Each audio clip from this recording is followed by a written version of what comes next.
work is a painkiller. It's not something that is only a painkiller, but it is a painkiller, right? It also causes you pain. Fucking Elon Musk sitting in his fucking floor in his office or whatever. It also causes you pain, but you've got to come to work as who you are. And then at the end of the night, you're like, what the fuck am I doing? And, you sit long enough, you think about it, you'll come up with an answer. And then you'll be like, I'm the fucker that does that. Who else is going to be here 90 hours a week, 6 days a week, doing what the fuck I do?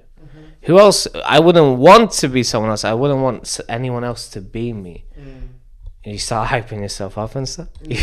Even though you're like, nothing. So yeah, it starts off with that. I'm going to come to work as much myself as possible. And then you do what you do regardless. And then at the end of the night, when you're reflecting, when all is said is done, you're, by yourself, you maybe had, you stolen some liquor, you're thinking. And then you're like, what do I do? What have I done today? And then you answer yourself, like who you are answers back to you. And then you're like, yeah. Or you're like, no, I don't want to do this. Wow. And then you become the person that either hangs up the jacket, your boots, or you come back and you're the first person to arrive at work tomorrow. 3, 2, 1. Hello. Welcome to another episode of the Jeoffrey Sarpong podcast. Today I have with me Pellumb. Pellumb, how are you? I'm okay. It's good. Are you anything else than okay? Like, okay is okay. Probably just a bit better than just okay, yeah. Okay, good. So we've been spending like the past couple of hours together. So I'm not gonna ask you how you are and like act like we haven't seen each other. So I'm gonna go straight into it. Today I wanted to bring you on. We've spoken a couple of times. You've been on this podcast a couple of times now, which I'm actually grateful for. And but we've never spoken about your occupation, your your dream and what that all means. So today I wanted to get you on today to speak more about the industry, which is the restaurant industry and the waiter business, because I know that's where you primarily reside. And so I think it'll be an interesting podcast because I think that you have to marry your human understanding with your actual understanding of your workplace to see how you view that from your lens. I think it'd be a good thing to be able to talk about. Then we've got other topics that we want to talk about today, which I think will be really interesting. So let's get straight into it. First, tell me what drew you into the restaurant industry and how has it changed you over time? Has it changed you over time? But yeah, talk about that. Talk about the idea, where it first came from, and also where it's led to until today. Thank you. Let's go. We good? Yeah, we're good. Of course. So I went to uni, and it's just a continuation of speaking to like kids, even though you're supposed to be adults. And there's still this like teacher-student paradigm, and you have to put your hand up to like go toilet. Some people, and then like some people just in and out, and like it was all confusing, and like there's a lot of kids just doing drugs and stuff like that. So I spent less and less time at uni, very early on. Should be the opposite. And then my father was like, you should probably, get a job or what have you. Because I was just at home or at uni or pretending to be at uni. Yeah. Just absent and then physically minded, all the minded that you can imagine. And then so you should, and then I'm looking, but there's no real intent, there's no fire in me to like really get one. I didn't know what a job was. I'd never thought about it. I just thought about fucking video games and girls and stuff. And like sports like football and movies and stuff. And then he goes, hey, I deliver, he used to deliver wines, and he said, I deliver wines to this restaurant. He's from the same country, and I spoke to him about your position, like, do you want to go down? And then something in me was just like, yeah, sure. And then we go, I talked to the guy and like he treats you like a. Where's this place? Where's this first place you went to? It's an Italian-inspired restaurant that is still open. It won't be for long. What's it called? Huh? What's it called? Prezzo. Okay. We don't say the name of the fucking No, place. it's named Prezzo. I don't know what that means. I don't think it's actually a word. I think they just said, Italian let's think of inspired. something that sounds Italian but isn't. Italian I don't inspired know. is hilarious. It says that on their website. But no, sorry, go on. Yeah, so meet this guy and he's like treating me like a like a young adult, and he's willing to give me an opportunity. He goes like, when do you want to come in? I thought it was like a trick question. Oh, like I've got to say ASAP, so that'll make me sound good. So I said that, and he was like, oh. So I come the next day, and then you get a chance to speak to like older girls, younger girls, or girls your age, and like girls that are like just come in to like spend money and like all the coffees and stuff. But it's like it's normal. So like, and then you learn how to interact with people. You learn what people like spend a lot of money on, like what they complain about, their habits and all this stuff. So in one instance, you're in a different world. You know what I mean? And then you start to get to liking it because you get like skills, even though they don't seem much. You learn how to make coffees and all this stuff. And then before you know it, you're just like, oh, well, I'm in this now. This boat has sailed. I'm in the waters. Like a different world? You mentioned that. You mentioned it was a different world. Why did it feel like a different world? Because you're going into a building, and although it's not yours, you feel like it could be. Okay. You understand? And no one in school. Did you ever have this feeling when you'd walk in the schools, in the halls of the schools? You'd be like, I want to fucking own this place one day. Did you ever have that? No. No one's ever had that, right? Yeah, you're right. Yeah. Even though, like, as a piece of real estate, you make it some pretty good dough, but you never had that. And then you start working. You start getting that money, like a bit of respect. People are encouraging you. They want the best for you. They want you to grow. They're giving you more and more responsibility. All of a sudden, you have this desire. And where did it come from? You didn't even realize it came. And you're like, I could run this shit one day. So and you felt at this place. yeah, not this place specifically, but I noticed that like that layer of your personal like humanity, your character just peeled off. Okay, then going from that, okay, because I'm fascinated about your first few years, because obviously now you're like a couple of years into it, you're more seasoned, you're more experienced, you kind of know what the layout of it is, and we'll get into that more about what it is like, what you see from your vantage point now. But like, do you remember how it first started to change you? So you mentioned the girls, and you mentioned like not just the girls, but also the experience of feeling like you could own it. What was that change like for you to go through the first couple of years there, and to just see how you start to treat people differently, because you're obviously exposed to people all the time, but also like, you know, you had your own ideas on how you were going to act. But also, if you could be a manager in there one day, you know, how would you want everyone else to act? What was that change like for you? You learn this word. It's called professionalism, right? You learn it, you hear it, you know what it means.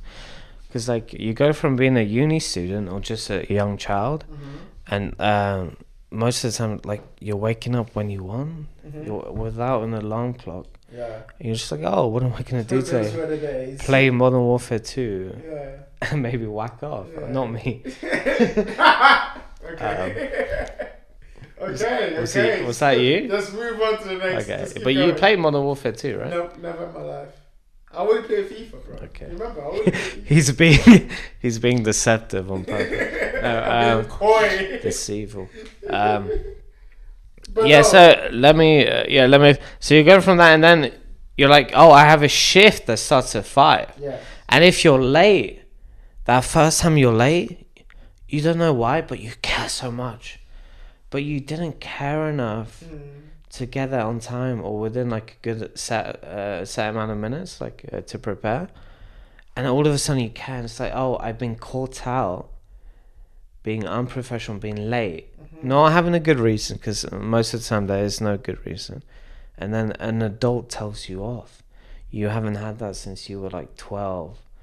and your father is like, what the fuck are these grades? You haven't had that for a while, and now you have to make it up to him. And then you start having these feelings, this judgment about yourself, related to this person at work, how you stand in the hierarchy. You get constant reminders that you are at the bottom. But if you pay attention to the right people, you can progress and get up. But you have to almost become a professional in your own right. Like, you can't bring all of yourself to work. You have to let a lot of shit burn off for you to enjoy and feel the entire experience. Do you think that's a good thing, that they're asked to be professional at work? Do you think that shows the best version of ourselves? Do you think this whole, you got to be professional, is a good thing for work? Or do you think it kind of like takes away the human element of just people? You don't want to, in terms of your what you say, what comes out of your mouth, you don't want to say what you feel like saying, right? Yeah, of course. Yeah. Yeah. And we all, as men, we all know what instances we feel like saying something, and we're like, I can't believe that almost left my mouth. I would have caught a charge. But Not a charge. but you wanna say what you want to say. Yeah. And in order for you to say what you want to say, you got to be willing to be yourself, and receive backlash for that, judgment or acceptance, encouragement.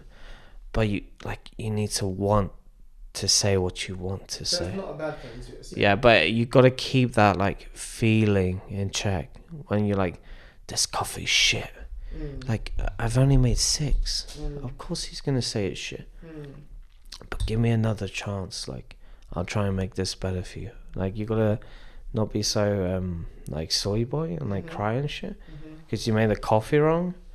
You just gotta take everything in your stride, but it needs to have a purpose to it. You can't. I don't think you can go into your first or second job without some sort of reason for being there, and it can't be money. Like, it's always money, right? Everyone goes, "Why else are we doing this thing?" It's like, there's plenty of jobs, opportunities you would do for a lot more money, but you know why you're not there. You know why you're not sat in an office, because you're constantly thinking about killing yourself.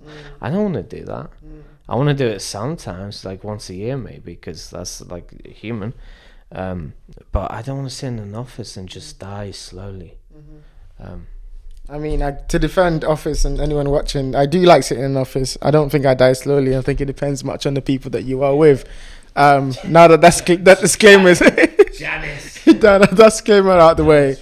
To just kind of build on what you said, what are some of the misconceptions that people have about working in your industry? So obviously, I've worked in the restaurant industry before, and it's almost hell.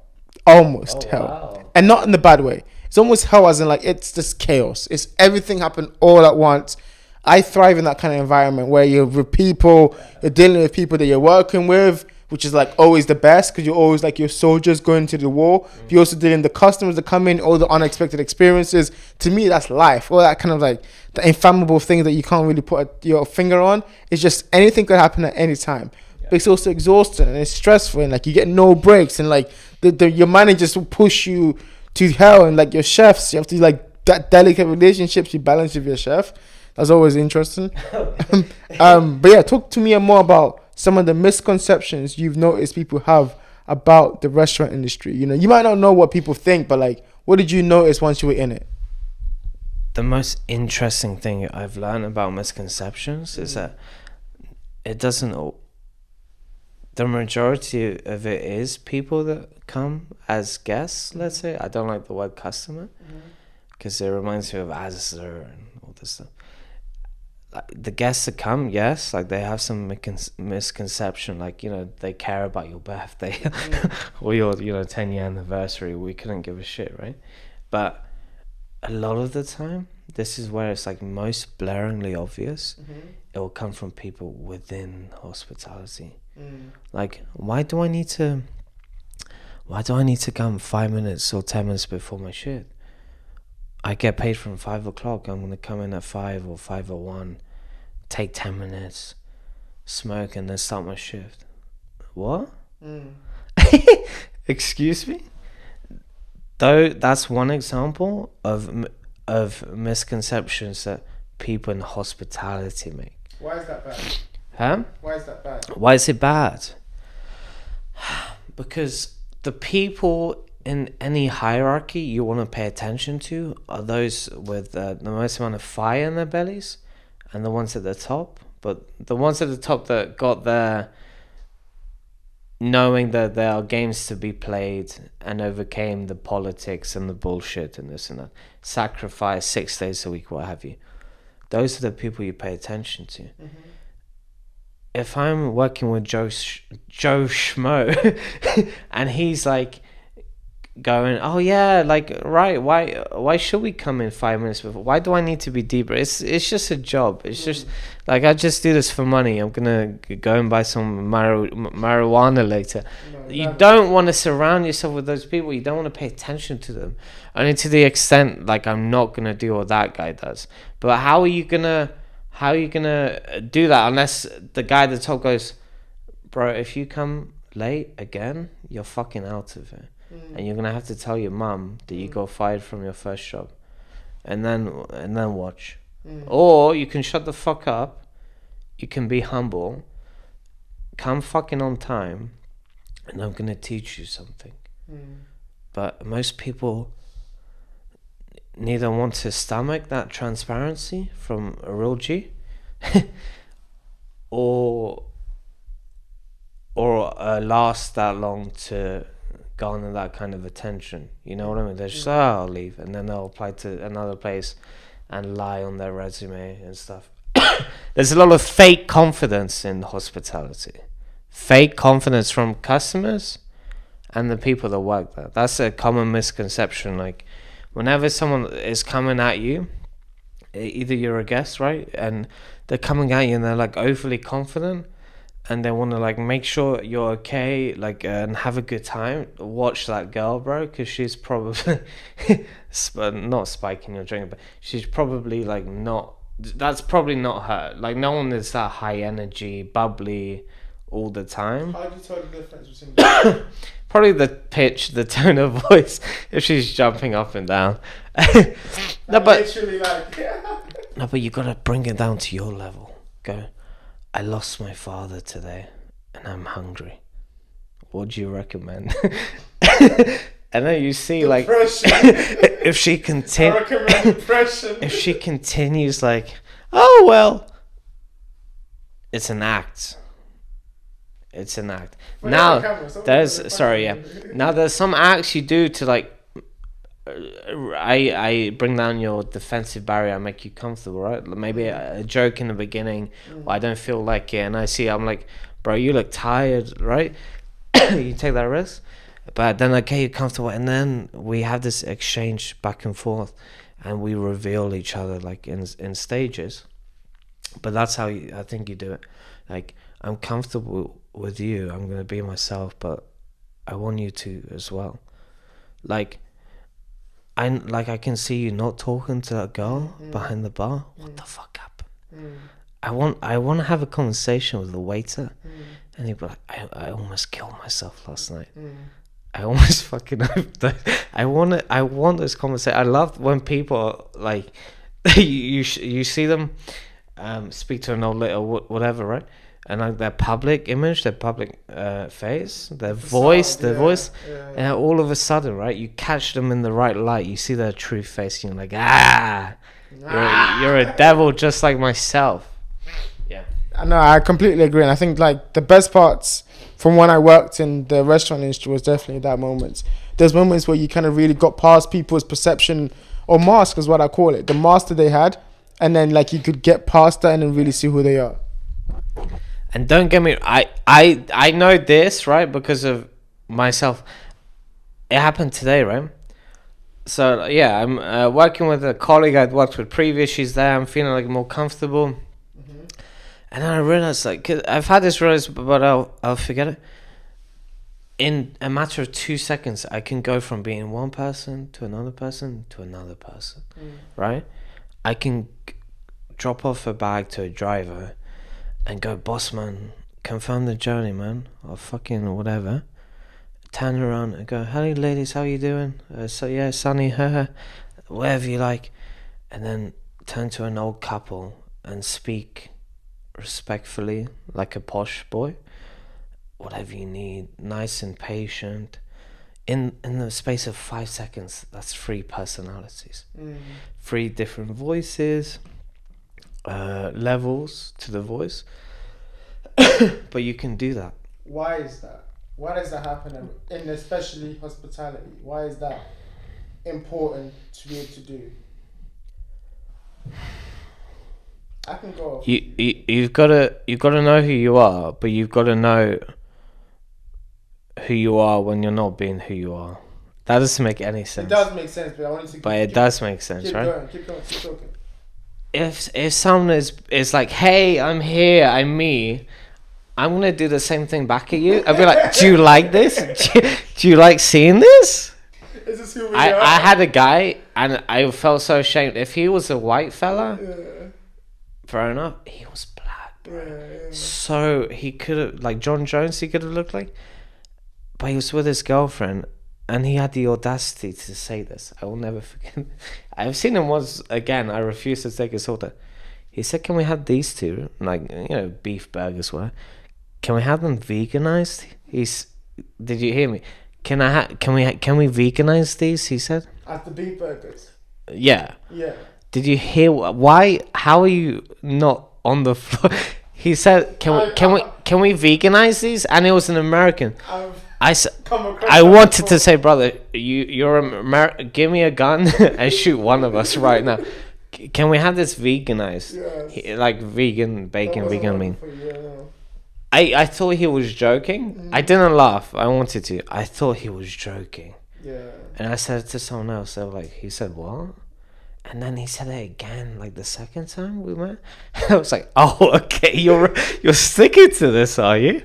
But it's that sort of thing. Like, why am I being told not to swear in a restaurant if it's a casual place? Yes. If I hear all sorts of, what he said was treasonous. Yes. It's against the human dignity. That should never be used as a noun, a verb, or whatever. One of the Shakespearean words. It shouldn't. He should never have uttered those words. Because now I'm cursed. Because I will never. I will never ever forget. Can we have these veganized? I will never forget that. That's a meme, right? And every American guy I've met since, I'm just expecting some, I don't want to say the word, some fruity thing to come out of their mouth. Even if they look like this, I'm just like, what poison have you been drinking? And can I have a dose? Because I don't live in the real world, obviously. I didn't know that was the thing. Sorry. I didn't see that on fucking BBC. Whatever. I mean, okay, fair enough. And I think it's so important. To answer my own question about being different people at different places, especially in the service industry, I feel like the people that you come across, this is why it's so important. I always recommend people when they're younger to try the industry, because it will show you, how different everyone is, and then if you're able to adapt to that. It's just adapting to different people and different energies. Some people's energy is really mild, like the older people. They're more like, they just want to see you be a gentleman. And you're like, okay, cool, I'll play this role. But some people want to see you be a bit more give back, a bit more rough, because they're in it on a date or something, or the guy's a bit, he wants a bit like, okay, let's go, and I definitely think it's important. Let's go, yeah. I have many responses to that.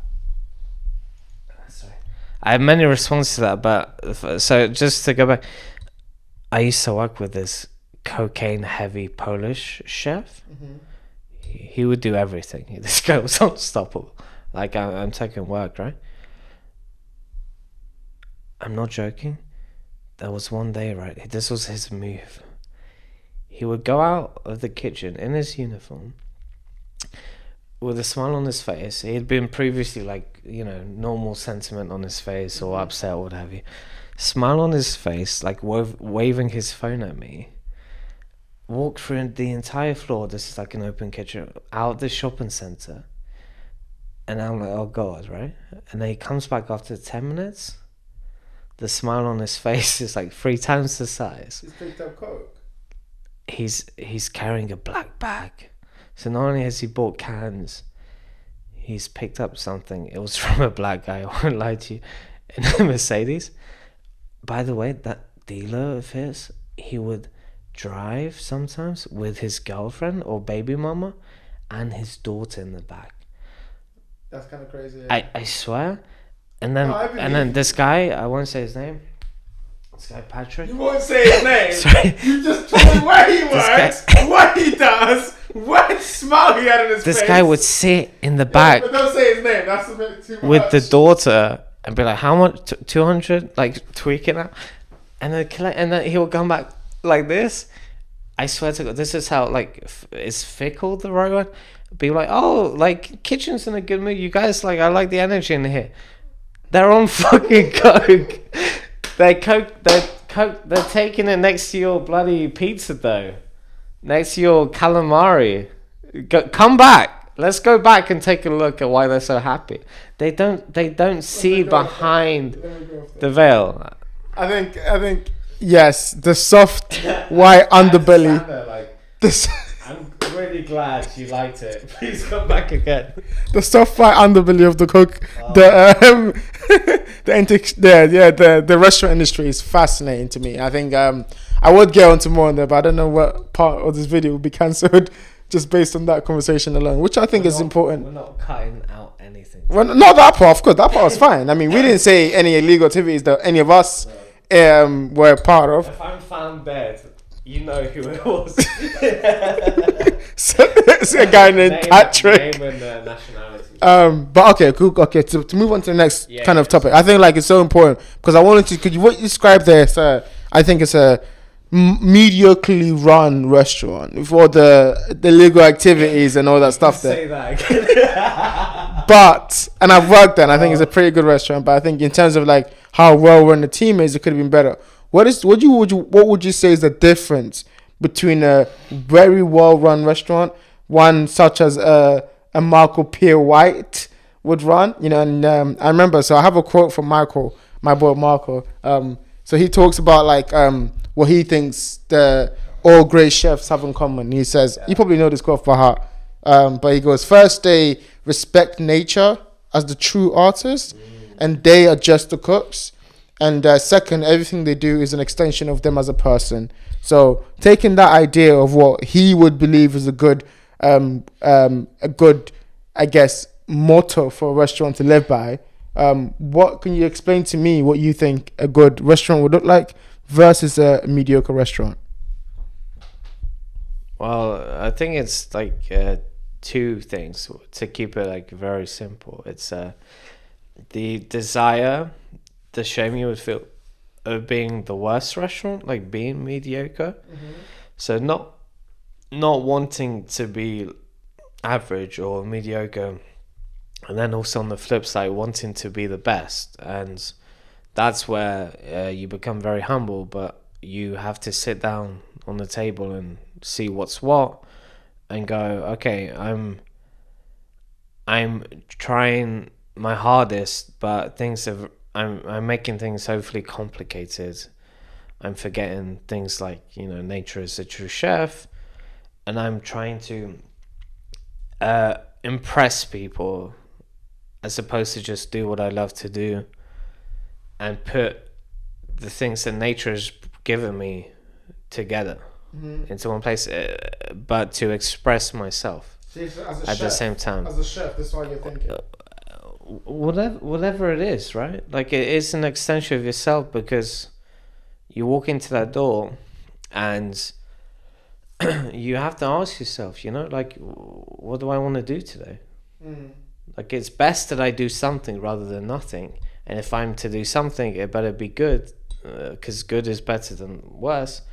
And then you do one thing, and then you do another thing, and then all of a sudden you spend all day there, and then you come back and do the same thing tomorrow, and then you realize, oh, I do this 5 days a week. I must love this thing.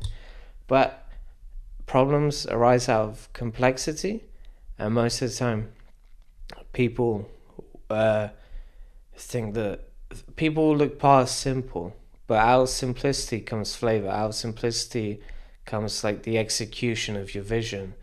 Out of simplicity comes like the humility to say, okay, nature's helping me to this extent. How do I organize things so that I can put it together? How do I organize things on the floor so that we can make our guests as comfortable as possible? It's all about keeping things as simple as possible. Okay, how do you combat the fact that most people that work in the industry are people working part-time? So you're trying to have a standard you want to adhere to, but most people don't have the motivation to adhere to that standard. What do you do about that? Fire everyone all the time. No. You've gotta be transparent with why you're there in the first place. To yourself, to those above you, below you, everyone, and to why the group is there collectively, like your shared vision, goals, and you have to set that example consistently. By doing it yourself. Because all the great men did, jobs that we would consider beneath us. Instance, all great men started out as some form of slave, for lack of a better word.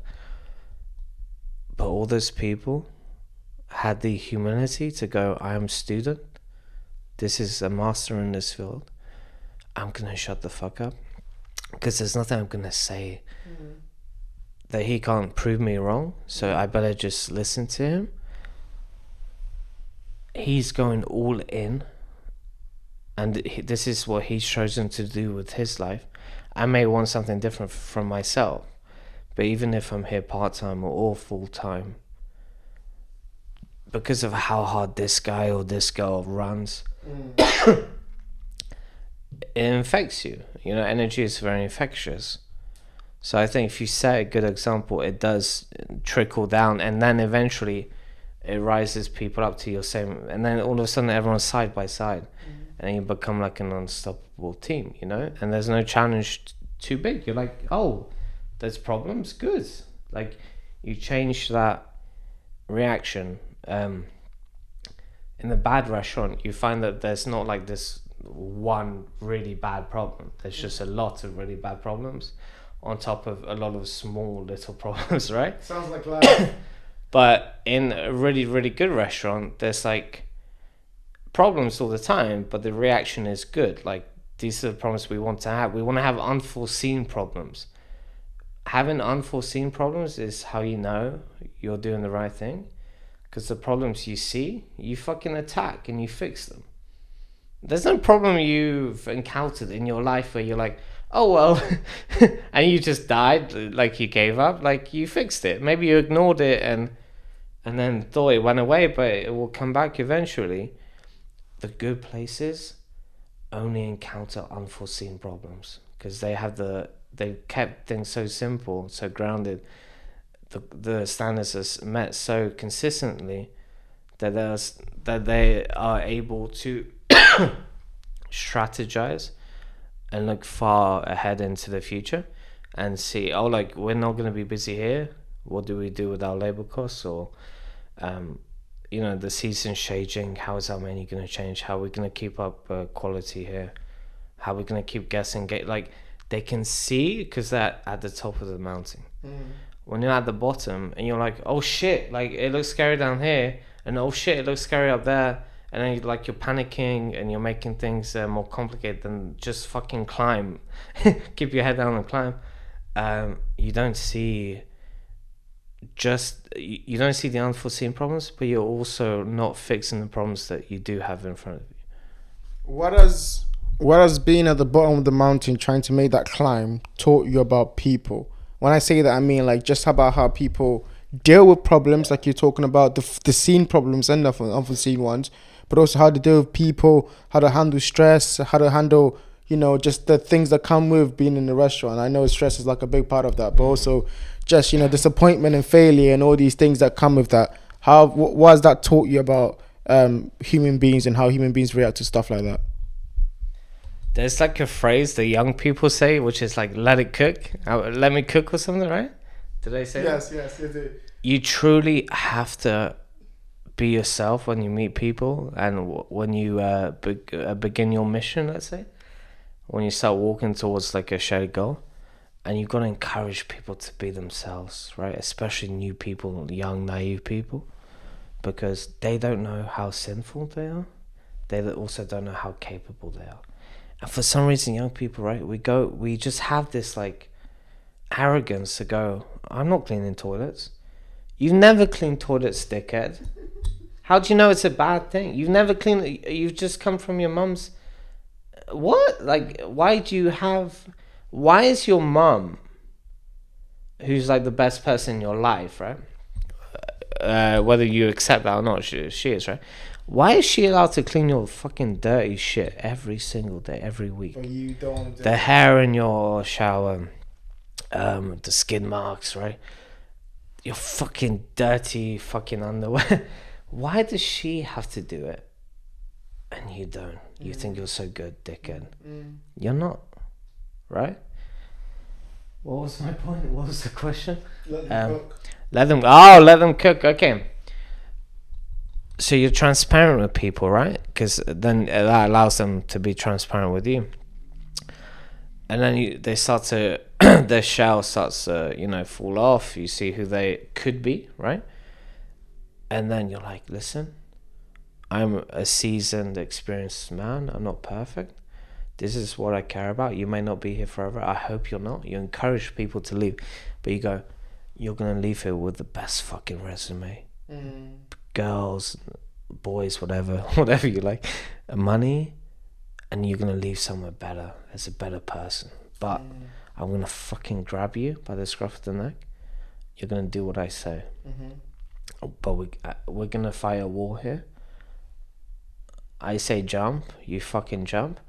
And then it's that attitude, which is not always a bad one. It's that attitude towards going to war for someone else because you again on that mission, following this person, is teaching you things. It's building your confidence, right? All of a sudden, you start to think, oh, I really like talking to people, or I prefer listening to people. Or, you know what? We need to create an A board outside. It turns out I can draw really well. You start to learn what you're good at in life and what you're bad at in life and what needs work and stuff. The right person goes, oh, they seem to be interested in this. This is how it, helps towards our goal in some manner. I'm going to encourage them. And if they do good at that, they respond well. You go, listen, I've noticed you've done this like a couple of times. You are creative, or you're a good listener. You're really engaging, or you're quick as fuck. You identify what they're good at that they don't even know. You say, I've noticed that you've done this a couple of times. Keep going. How can I help you be better at that? And then all of a sudden, right, you have like a team of soldiers, but each one is alike. You don't want to have a copycat. You don't want to go to a posh restaurant, right? Every waiter's the same. You're like, wait, who was that? Was that Henry or Josh? Clifford. Like, Clifford? You really want to know this this guy's name? Because you're like, I wonder how Henry's doing. He's here 24 hours. No, not 20. He's here 13 hours a day, 5 days a week. Because his mom needs to get out of fucking war zone, Ukraine or whatever. Yes. I wonder if he got her out. You want to be made so comfortable by Richard. That's not a Ukrainian man's name. You want to be made so comfortable by him. You're like, I don't even remember why we came here. Like, tell me about your life. Because that person has been so transparent.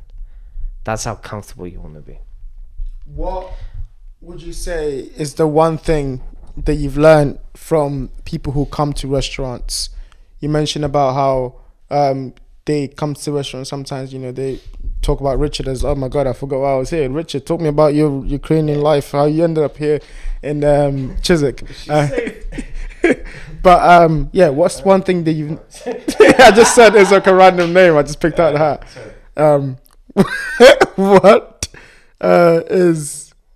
What's one thing that you've picked up from people that come to restaurants? What, like the guests?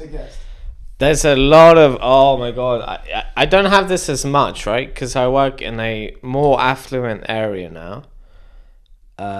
where there's some real fucking G's, yeah, with like Mercedes and all that stuff. In places I worked, in places that I worked previous, where it's been a lot more broke or what have you, I would have ladies go to their husbands in front of me. That's not what you like. You're having this. Yeah, like, oh, you don't want to have that. Like, and then I'd ask them any drinks and be like, they're looking at the beer selection, and it's like, oh, you probably shouldn't. Or they give them that judgmental eyes. Bitch, did I ask bitch. You? Sorry, forgive me. I forgot we were doing the whole Jesus thing. But they make you feel like that. I want to give your husband a relief from you. Go more to depth. Because it's an invasion of his autonomy as a human being, a male. He is better at being himself and deciding for himself than you are. Yes, you know him as in ins and outs. You see him whilst he's asleep and you're like, why did I marry this one? But if I ask him, I want it to come out of his mouth. But the worst part is, Jeoffrey, the guy will be like, babe, what should I have? I don't know how that happened, where that flip occurred in maybe 2010 or something. That happened quite a bit, where it's like, oh, do you reckon I'll like this? What? It's always been, give me eggs, give me steak, give me chips, I want burgers, give me 2 pizzas, give me 6 pints of lager now, and then coffee afterwards, and a shot of whatever, because he wants to do, you know what. The guy's always known. When did we start asking them? What I like? Yes, you're asking us a difficult question. You can get stabbed and wake up the next day and go, shit, I need to film a podcast. I'm not gonna, even if I pick a random thing on the menu, unless I'm allergic to it, I'm not gonna remember. I'm a dude. We're like fucking Wolverine. Why can't he just pick, even if he picks the wrong thing? So is there... Come on, bro. You've noticed the fact that most guys are indecisive and unable to make decisions. It seems like it's... Just ordering food. It seems like it's a veering away from traditionalism. And I'll notice with those tables, I even find myself going like, oh, are you paying together or splitting? A husband and wife. You know what I mean? Or like the husband will like mysteriously disappear for 5 minutes because he's like, bro, what would I? And then when it comes to payment, she's like, oh yeah, I'll need the receipt. The thought of my wife 10 years from now, and I'm gonna kill myself if this comes true. The thought of my wife going through our receipts 10 years from now, like, okay, this is how much we spent. Like, oh damn it, like. Like, I'm still gonna get the money I take from you, but you need to eat less Doritos. I'm gonna kill myself if that's the case. But I don't want that for men. Because I'll see this guy and he's like, I'll see men like this where they look okay, but they look defeated. If they were more like in their masculine energy, they'd be like, geez, absolute gangsters. And you'd find yourself like, maybe the woman would be like more quiet, but she'd be happy. They don't want to think for us. When they start thinking for us, they start to resent us. And you know this is true because you ask them, hey, where do you want to eat? Like they glitch out. This is a universal thing. You go to Japan, Tokyo, every time you ask a girl, where do you want to eat? What do they go? No. They're like, why are you even asking me? It's like, I don't know, it's like a GTA cheat code. It's like a button on the human body. It just like spazzes you out. I'm sure we have our own version of whatever that is, right? But it's like, I'm pretty sure it's in the Bible, the Quran. That must be somewhere in there. Why do we ask them? Someone's told us to ask them, hey, do I like this? The amount of times I've heard, babe, do I like this? You should be telling your girlfriend what she likes. Let me go for that. I think... Because you're paying for it. To sanitize that a little bit. The card, it's your money. Come on. I think you're definitely hitting on something. No, that's fine. I think that's why I'm here to kind of like balance it out, kind of translate what you said into a thing that's decent.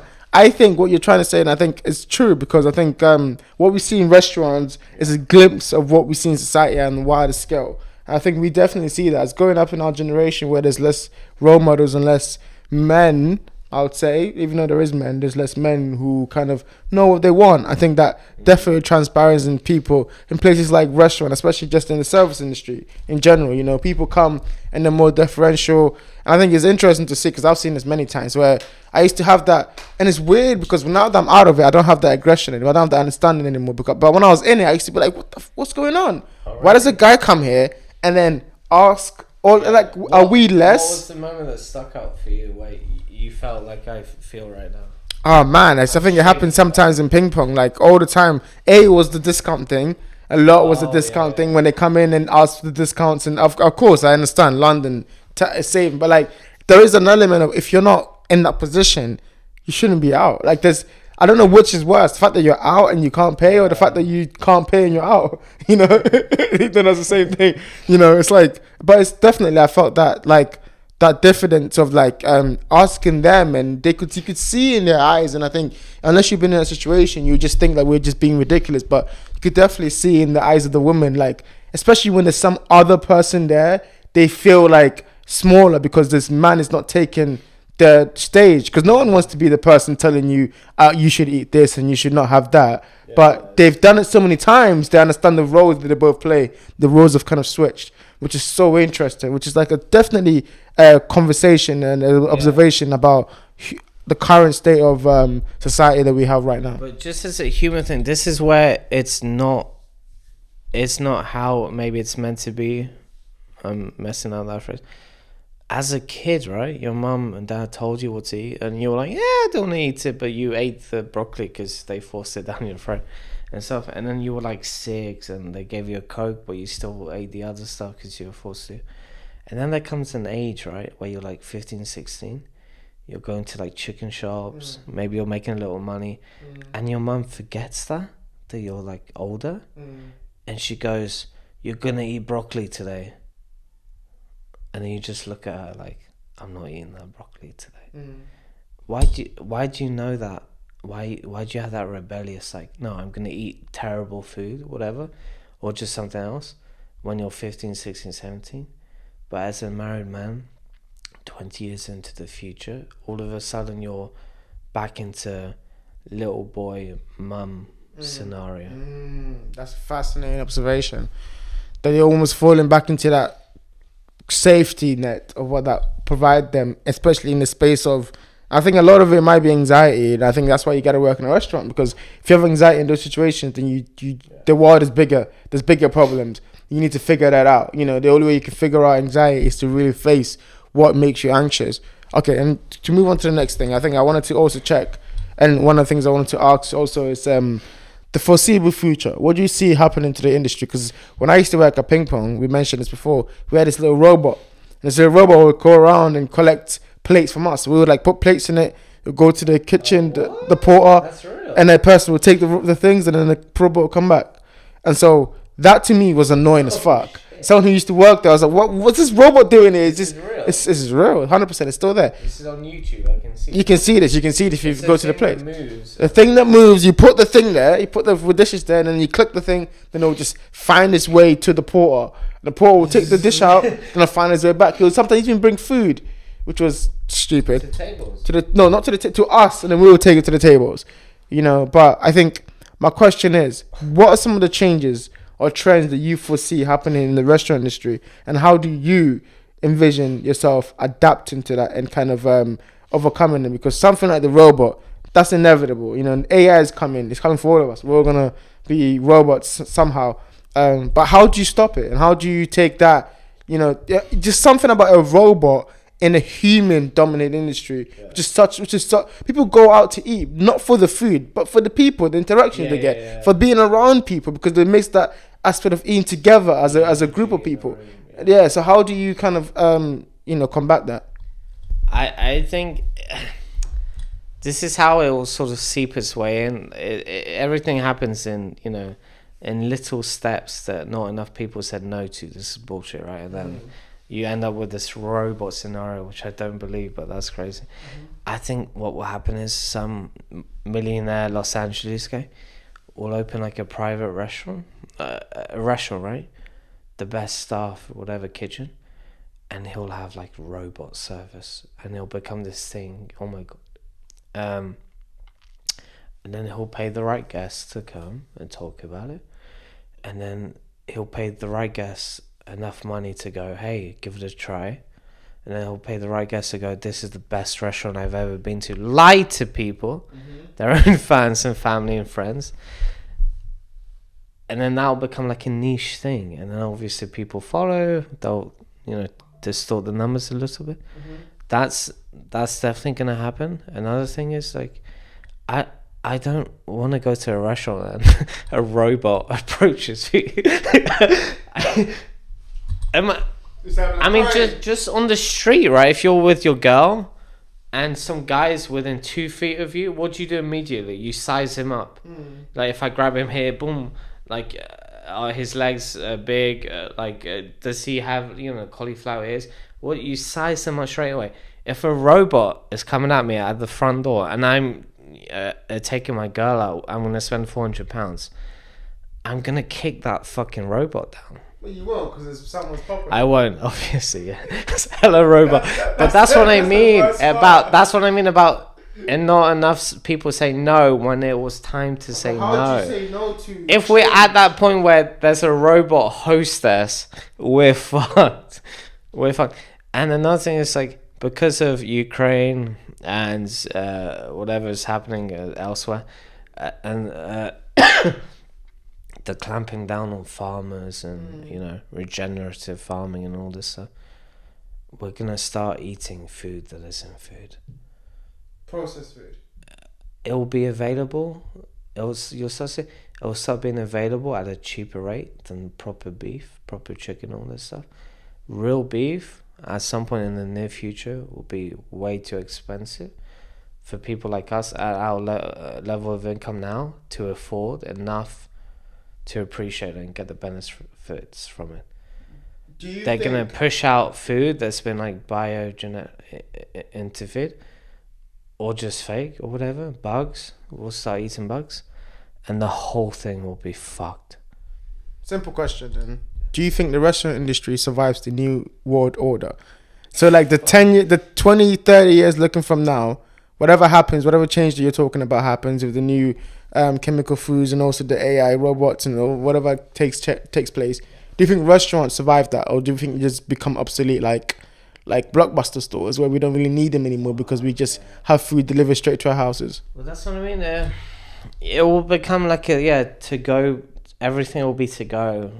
People think we've reached our peak London, anxious, get out of the way, speed walking thing. We can get twice as fast, bro. Don't underestimate how ridiculous people are about their priorities. That to-go thing is only going to explode. I went online and I saw, can I get a haircut in my home? I considered it, right? And then all of a sudden I was like, oh, I can book it for 11 p.m. That's just not normal. You know what I mean?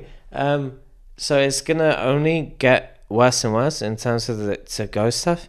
The restaurants, the ones that don't sell the bugs, the good ones, the private ones, or high echelon, they'll be only available to the super rich or wealthy. I mean, as they are now, essentially. You'll need to have a card. Yeah. You'll need to show up in a Tesla, whatever. You need to bring a celebrity in a duffel bag. Yeah, you need to bring a kid from Ukraine. Hey, can I get a stay?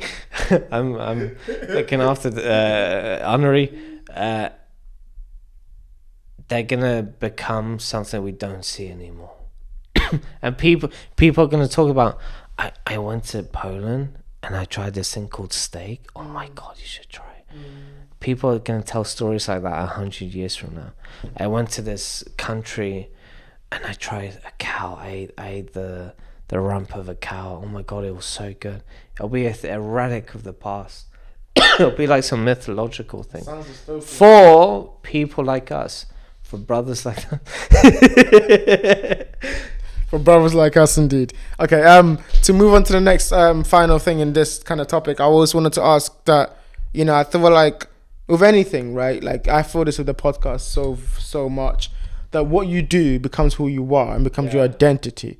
Do you relate, or do you relate more to what you do or who you are? Do you think this person you are as a restaurant a worker, a waiter, manager, owner is becoming your identity because you've been in it so long? Or do you kind of, you know, are you still stuck in it? Has that become who you are, or do you understand that's just what you do? I don't agree with that sort of blanket statement, which makes sense, you know. It applies, certainly, like if you reason it, it makes sense. Like, leave your problems at the doorstep. I can't do that. No one can actually do that, right? Because you're just lying to yourself. You're like, oh yeah, my mum's not sick for the next 2 hours, right? It's just not true. Work is a painkiller.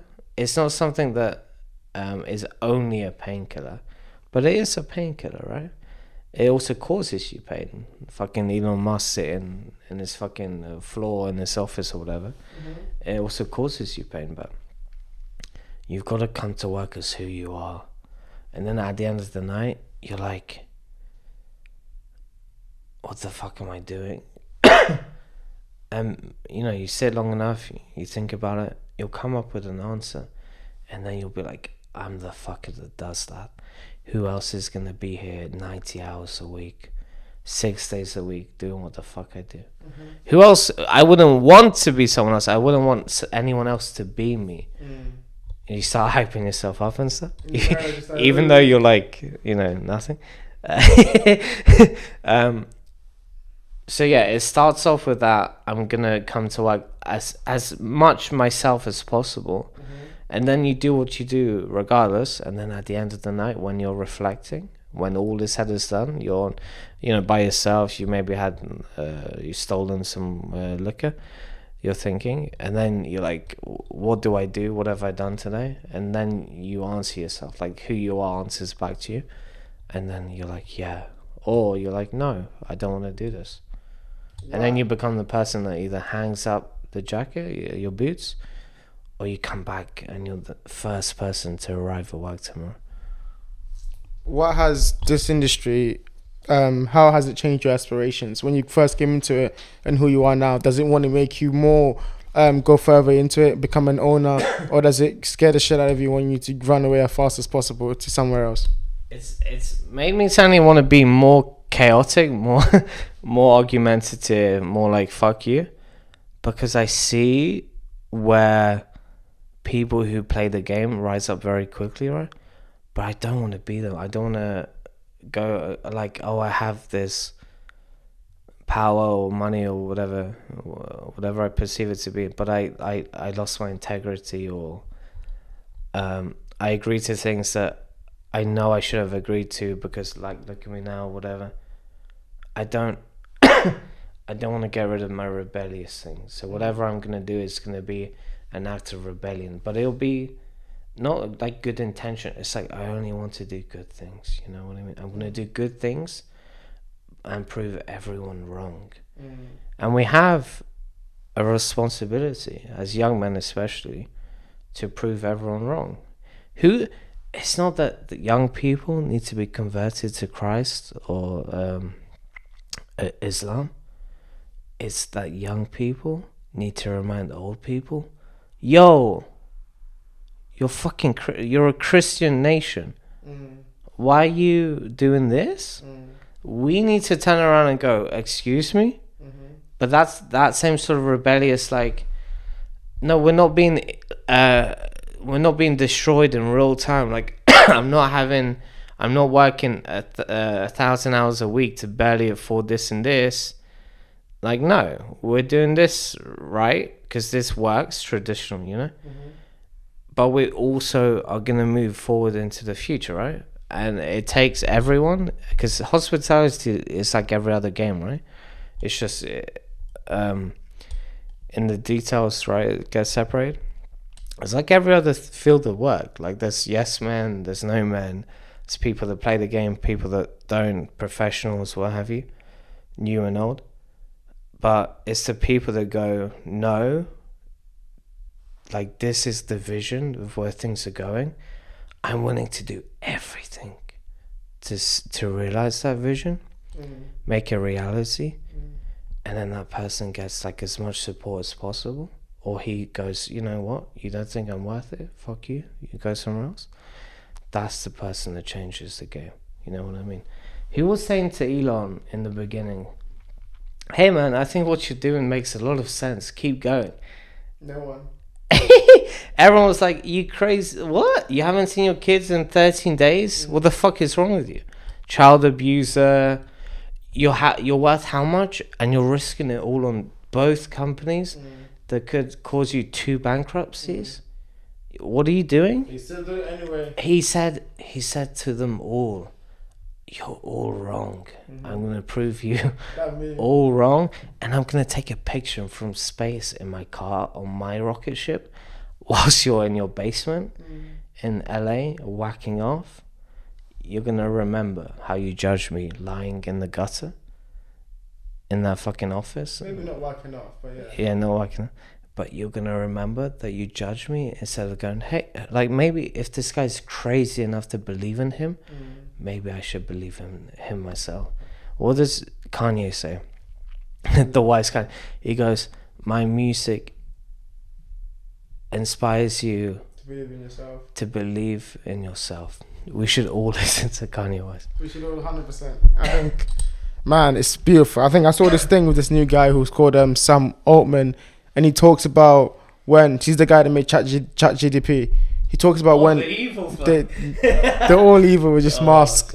So he talks about when he met Elon for the first time, and Elon took him through the rockets and everything. And he said what he noticed wasn't the rockets and how brilliant he was the belief that Elon had in his eyes. Elon 100% believed this was a reality, which inspired him to actually believe the way he was doing was realistic. Like, all you need is belief. All you need is the understanding that what you're doing might be perceived wrong by everyone else, but if you believe it to be true, then that's the case. And I think that the industry that you're in, the industry that we're both in, whatever, there comes with a lot of human interactions. It's fine. It comes with a lot of human connections and things, and it makes us think differently about people. But I think, yeah, believe in that, believe in people, but also believe that what you're doing is real. And to go off, so to go into the next topic, I think it'd be good to kind of segue into this. I wanted to ask, do you think that as a society, and I think you might be a good place to say this, as a society, we're moving forward into a new era, or do you think we're kind of shedding old traditions? Like, how do you think that's balancing? Do you think we're getting worse as a society, or do you think we're actually moving forward because we're shedding old traditions? And as you do that, I'm going to check that camera because I've been worried about that for a bit. It's never about where it's going. It's always about what are we accepting for ourselves. You understand? It's no great thing to be well adjusted to a society that's sick. That wasn't my quote. I know it sounds great. Krishnamurti, yeah? Smart fella. We have kids in many countries around the world killing themselves, committing suicide. Why? We have kids cutting off their dicks and stuff to have, right, to show to Jesus, like Tim did. We have like many kids, doing that to themselves, right? You know, they have issues. They want to be who they think they are. 90% regret it, right? 90% as well, people who don't do that and become an adult realize that they were just sexually orientated, differently, and they're happy that they didn't go through with it, right? So you have kids doing that, killing themselves and, changing gender, which is crazy. You have kids being taught how to give in school. This part might come out. Oh, why? Because just go wild. No. We're gonna keep this in. You have sex education in school. Meanwhile, kids can barely read the TikTok attention span. We have more slaves on Earth now than ever before in human history. As a number, more now. That's not true. It's true. Google it. I'm not gonna Google it now, but that's not. More slaves now. Yes. No, I don't mean in total. Like at any one point in history, more slaves now. North Korea, Africa, whatever. We have kids making the clothes we wear, right? All of this, I'm no G, I'm no saint. This is what we've said yes to, and for what? For Gucci handbags, for a Big Mac, for what? So I don't know if it's getting better or worse. This could be like hell. Maybe you transport someone who the fall of the Roman Empire. They come now. They're like, what the fuck did you guys do? I don't know, like, because when this place burns and all these shitty buildings collapse, are you even gonna remember what it looked like, right? When a cathedral burns, it's sad. It's the most saddest thing ever. Because hundreds of years sacrificed to God. Go on, sorry. I was gonna say, can you still mind the other case? Because obviously we're not getting worse as a society. You live in the society yourself, and you're able to sit next to me, who were both from different countries, different places, different races. We can have this conversation. Yeah. So obviously we're not completely losing our shit. Yeah. Can you still mind the other case, which is the case that we are getting over outdated traditions and actually moving forward as a society? Say that again. Sorry. Can you still man it? Can you make the argument? What do you make the argument that we are actually moving forward also? I think the one thing you can't deny in the universe is balance. Every reaction has a reaction. I think if religion were to collapse in one form, it will return in another. Civilization too, nature too. Nature can slap the fuck out of us any second it decides. So there's a reaction to every action. So how are we improving? I think younger people are increasingly more desiring to be in the absolute elites of men and women, because the access to information, the access to figures online, the access to all the books we can read are inspiring them, and their own parents and schoolmates are like just accepting mediocrity. I think a godly voice, something inside is going, you're better than this. Like you could endure so much more pain and do so much more good. Because when you look at how many hours you spend on your phone, how many hours you spend on YouTube, like the average person, right? They watch Netflix and stuff. How much takeaways you ordered, this and that. Imagine if you had a purpose in your life, a number one mission, a goal, and you substitute all of that time and money on that thing. How great could you be? Your legacy. How many people could you save? There's a world out there that needs saving. Obviously, you start with yourself, right? You fix your own home first, and people are awakening to that. But it's young people. It's not old people going, hey, like, what's wrong with you kids, right? It's not the kids' fault. Kids are smart, but they don't have the wisdom, right? That's the difference. But I think a lot of young people are looking to their elders and be like, I wanted you to be a bit more tougher. Or if they had a tough childhood, like, thank you. It's incredible, right? To have a tough childhood, because you become a bit tough and you realize life is tough, and it actually like exposes you to that. So that's good.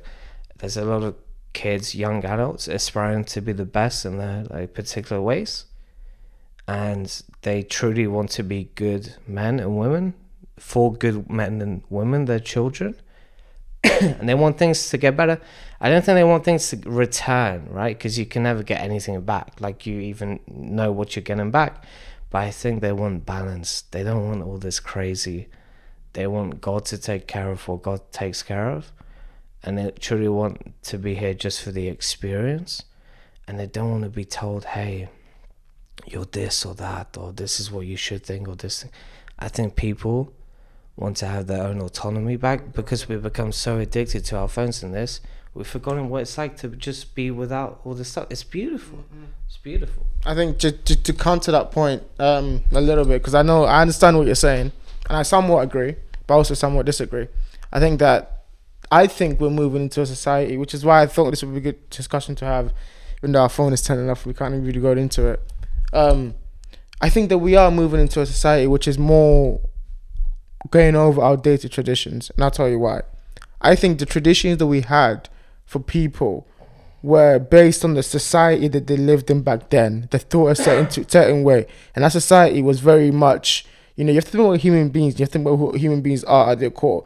We are good, but we're also evil. Like, in the evil that comes from the otherness that we have with other people. We don't like what we don't understand, and so like that's why there always been hate for people on race, on gender, on like anything else, right? Sexuality and whatever it is, right? And no, as we get into society where now we're more interconnected, we can actually have those kind of conversations.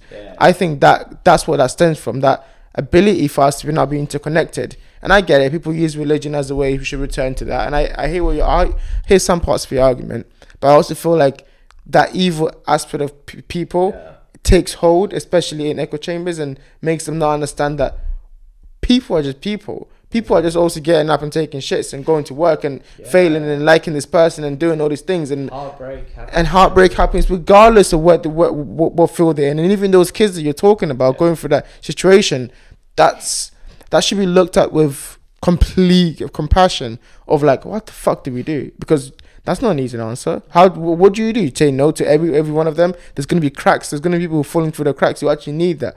But that's not a good blanket thing to have. So it's like, that conversation is 100% different conversation to have, but we're not having those conversations. We're stuck in our echo chambers, and everyone just kind of going off what this political alignment allows them to believe. And I think they're not having conversations. They're coming from a place of dislike, or become a place of like, this thing, this other, I don't like it. And I think bridging that, and I think that's what our society now allows. Of course, it's not perfect. It's nowhere near good. TikTok and stuff like this, the ways we do this, and that's never helping. Short-term conversations are never ways you get to like the crux of this issue, which is like, actually, like, go tell me about your story. Where are you from?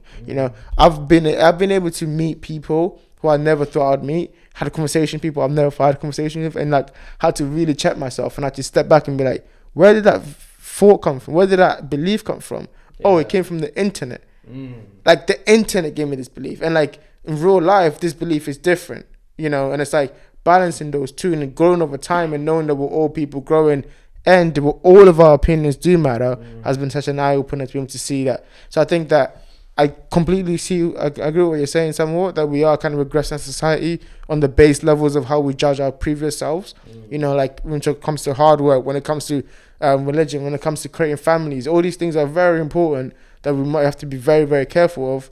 We're regressing, but it's not the end of the world. We're also progressing in so many things.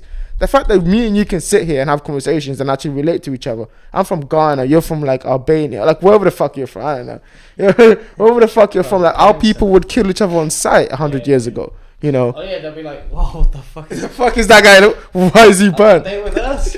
And then we'll just destroy each other, but we can actually sit here and we have a shared experience. And I think that already comes from progress in society. Isn't it crazy? This is why it's so crazy to be human, right? Without the phones. An Albanian brother and a Ghanaian brother meet on a hill. They're about to kill each other. Then they look over and they see, let's say, Ghana is not doing well with Serbia or Hungary or something. And then the Albanian looks over, oh shit, that's my enemy. And then you go, oh, that's my enemy. And then us, even though we don't understand each other, we're ready to die for each other to kill our enemy.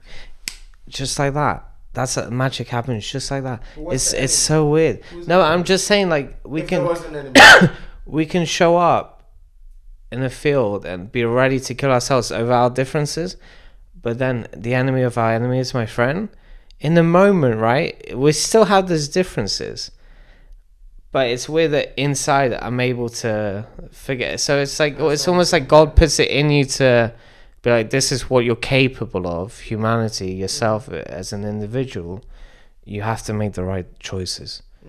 You have to make the right choices. I completely agree. I think so. I think that's the responsibility we all have now. Can we make the right choices as a group? Okay. And this conversation could go on, and I think I would like it to go on. The next one we do, it's going to be 6 hours, and we're not going to cut anything. If you cut anything, I'm going to be very disappointed. Okay, now that you put I will never come back. Now that you put, I don't cut things unless the guest wants me to cut. So I'm not going to cut anything. I think it'll be good to have. Can you cut like 40%? It's fine. No, I think this is why it's so important to have you on, and I want people to understand. I will speak to anyone. I will speak to anyone. Oh, that feels like an insult. No. Don't speak to anyone. Especially this guy. No, I always speak to anyone because my point is the long form podcast is for you to understand people. And I will stand behind all my friends, and I stand behind people that even if they don't agree, I don't want you to feel like you can't say anything on here. That's what I meant. Because I feel like the people, they agree with you, they just need to see you explain your point. And that whole like internet Twitter 30 characters, oh I fucking this, no, that's not here. That's not on this. That's not where this community is. This community is different people coming to different podcasts, different ideas. You know, I speak to people who disagree with you, but I agree with you on some points. You know, and I go, okay, cool. Speak more about that. Let me hear about that, because I think that again, your perspective and the way you articulate yourself and the reason that you have for your experience, that is not just like wiped out. That traditional mentality is not just wiped out. You know, it's based in thousands of years of evolution, thousands of years of people doing things right, of what our society is built on. You know, so it's important for us to understand that and not just wash away with that. There's this beautiful thing. It's called the Chesterton's fence. Where it's like, so two people walk up to a fence, right? And the fence is in the middle of nowhere in the field. One person goes, let's get rid of the fence. There's no reason this fence is here. The other goes, no, wait, hold on. We should find out why this reason, the fence is here first before we remove it. Yeah. You know, the person that understands traditions and goes, actually, there's a reason this fence is here in the middle of nowhere. Let's find that out before we remove it. And the other guy who goes, fuck it, there's a fence in the middle of nowhere. Let's get rid of it. You need both people to have that conversation to understand what to do with that fence. And that's what I'm trying to build anyway. Okay, now that I've got that PSA out the way, to bring this podcast to a near close, because I know it's supposed to be longer, but we have technical difficulties, which I don't want it to end on a sour note. I did want to talk about a little bit about women, just quickly, and about our experiences about women and how we feel. And I want to keep the question very short and very sweet, but also very honest. Yeah. We talked last year, and it's a year now ago, which is crazy. And I've had a quote which is like, was you really in love with her? I guess we'll never really know. But now, in a year on, what is your relationship like to women? What have you learned from women in your experience? And what is that journey be like? And what do you look forward to in the future? Women are everything that's beautiful in life. Like an atom, in the form of a body, like a human being. Roses, sunsets, rain, whatever, right? The most beautiful food, wine, everything that you find beautiful in life, paintings, music, you see in a lady and you feel so overwhelmed by it, mesmerized by it. You feel like you need to serve them in order to be that good, right? You make the mistake of doing that instead of serving God, and that's what makes you able to provide and protect for them meaningfully long term. We all make that mistake. The first relationship is always like it's cute and you're doing cute stuff. The second one you really fall in love with, you're like, this is it, like I'm done. I'm done playing the game, right? And then that one fails, and then the third time you're like, I'm gonna take this real slow because I know where this goes. You learn by failing, but you learn after the first and second one that it's not just two people in a relationship. It's three, and it's number three is actually number one, and the two of you need to have a home where she respects you, you protect and provide for her. I mean, after all, if I'm willing to get stabbed by a big whatever guy on the street, you're gonna respect me and like, whatever.